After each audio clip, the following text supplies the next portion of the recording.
No dia 30 de janeiro, a OMS declarou estado de emergência global em razão do novo coronavírus, momento no qual já havia sido registrada sua presença em 18 países. Enquanto isso, no Brasil, o primeiro caso a surgir foi confirmado apenas em 26 de fevereiro. Naquele momento, outros países já estavam lidando com cenários muito mais avançados em razão da contaminação pelo vírus. A China, por exemplo, já registrava mais de 3.000 mortos, enquanto a Itália anunciava 827. O número total de pessoas infectadas no mundo inteiro era de 117 mil. Essa situação, por mais terrível e assustadora que fosse, garantia ao Brasil uma vantagem: o tempo. O país teve mais tempo hábil de planejamento para a chegada do vírus, pôde prever os desdobramentos sociais e econômicos e lançar mão de medidas eficazes nessas esferas. No entanto, seu governo foi na contramão do que recomendam os órgãos internacionais e o aumento da curva de contágio tornou do Brasil o novo epicentro. O país teve mais tempo hábil de planejamento para a chegada do vírus, pôde prever os desdobramentos sociais e econômicos e lançar mão de medidas eficazes nessas esferas. No entanto, seu governo foi na contramão do que recomendam os órgãos internacionais e o aumento da curva de contágio tornou do Brasil o novo epicentro, com mais de 40 mil mortes e 800 mil infectados registrados até 14 de junho. Para um melhor entendimento sobre o impacto econômico do Covid-19, cabe relembrarmos dois conceitos de macroeconomia, oferta e demanda. O primeiro refere-se à quantidade de um produto ou serviço que está disponível para compra, enquanto que a demanda consiste no nível de procura por determinado produto ou serviço.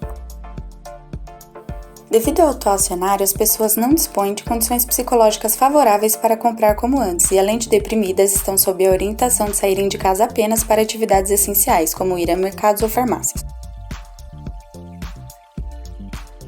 Como consequência, há uma queda na demanda. Graficamente, sua curva se desloca para a esquerda. Igualmente, em relação à oferta, é possível observar uma diminuição da quantidade de serviços ofertados, traduzido no deslocamento de sua curva para a esquerda.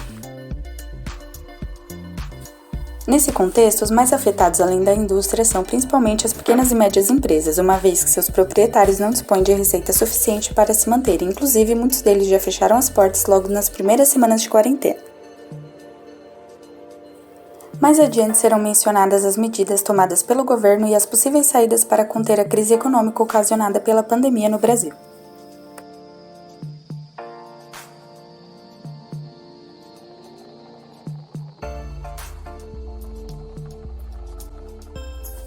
Ao analisar as iniciativas adotadas por outras nações, como por exemplo a Argentina, percebe-se que uma das medidas econômicas escolhidas pelo país para enfrentamento da atual crise foi a suspensão da contribuição patronal à Previdência e INSS no Brasil.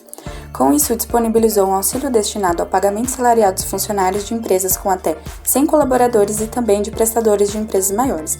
Restrita aos negócios que tiverem que fechar as portas, a decisão não contempla aqueles que prestam serviços essenciais.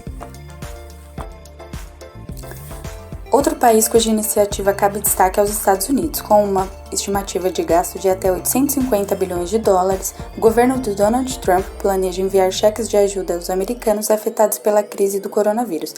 Além disso, contam ainda com mecanismos para fornecer linhas de crédito para apoiar empresas e famílias, na tentativa de atenuar o impacto econômico da pandemia.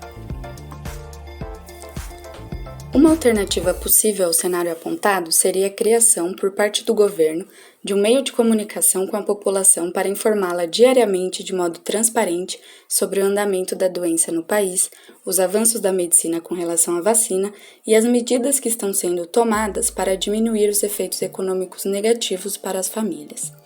Isso reduziria a insegurança da população com relação ao contexto, abriria margem para que se sentissem amparados enquanto cidadãos e, assim, poderiam voltar a ver sentido na criação de planos, uma vez que o futuro não se apresentaria tão incerto e, consequentemente, voltariam a fazer gastos.